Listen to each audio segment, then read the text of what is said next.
Monsoon सत्र की शुरुआत उपराष्ट्रपति जगदीप धनखड़ के अचानक इस्तीफे से हुई। उन्होंने सोमवार शाम स्वास्थ्य कारणों का हवाला देते हुए अपने पद से इस्तीफा दे दिया।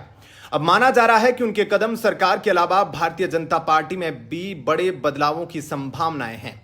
दरअसल धनखड़ ने पद ऐसे समय पर छोड़ा है जब भाजपा अपने राष्ट्रीय अध्यक्ष की तलाश में जुटी हुई है।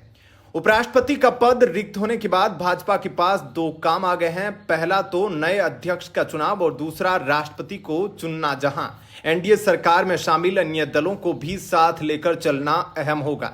ऐसे में स्वास्थ्य कारणों का हवाला देकर इस्तीफा देने की बात कई एक्सपर्ट के गले से नीचे नहीं उतर रही है।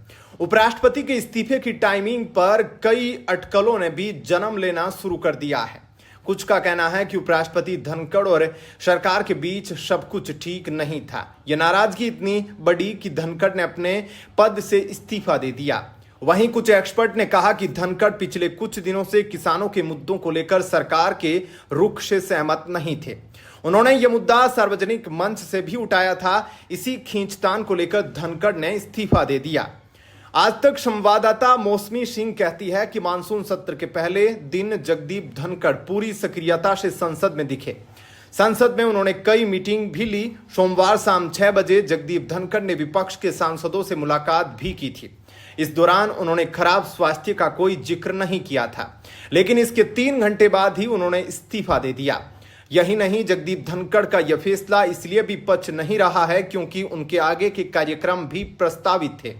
23 जुलाई को धनखड़ का जयपुर दौरा प्रस्तावित था, जहां उपराष्ट्रपति रियल एस्टेट डेवलपर्स संघ के साथ संवाद करने वाले थे। उपराष्ट्रपति सचिवालय की ओर से इस कार्यक्रम को लेकर प्रेस विज्ञप्ति भी जारी की गई थी।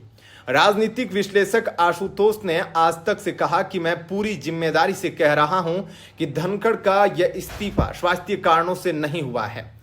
उनके साथ पिछले कुछ दिनों से ऐसा कुछ हुआ था जिसके चलते वो काफी आहत थे।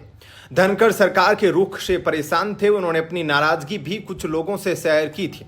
हालांकि आशुतोष ने कारणों को स्पष्ट रूप से बताने से इनकार कर दिया और कहा कि 2-4 दिनों में चीजें स्पष्ट हो जाएगी। उन्होंने कहा कि मैं कारण जानता हूं, लेकिन सार्वजनिक रूप से इसे बता नहीं सकता क्योंकि इससे मेरे सोर्स कॉम्प्रोमाइज होंगे। कांग्रेस के राज्यसभा सांसद अखिलेश प्रसाद सिंह ने कहा कि यह हमारे लिए शॉकिंग है क्योंकि शाम 5:45 पर मैं उनके केबिन से बाहर निकला। हमारे साथ जयराम रमेश और प्रमोद तिवारी भी थे। हमारी जस्टिस वर्मा के खिलाफ महाभियोग के मुद्दे पर चर्चा भी हुई, लेकिन उस समय लगा ही नहीं कि उनकी तबीयत खराब है। वो काफी निष्पक्षता से सदन चलाते थे।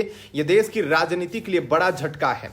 कांग्रेस के वरिष्ठ नेता जयराम रमेश ने उपराष्ट्रपति के इस कदम को रहस्य बताया है। उन्होंने एक्स पर लिखी अपनी पोस्ट में कहा, मैं शाम तकरीबन 5 बजे उनके साथ था। कई अन्य सांसद भी मौजूद थे। इसके बाद शाम 7:30 बजे मैंने उनसे फोन पर बात भी की थी।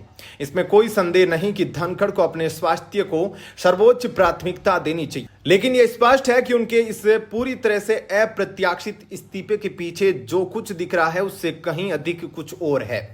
आपका क्या कहना है इस पर कमेंट सेक्शन में अपनी राय जरूर बताएं। धन्यवाद।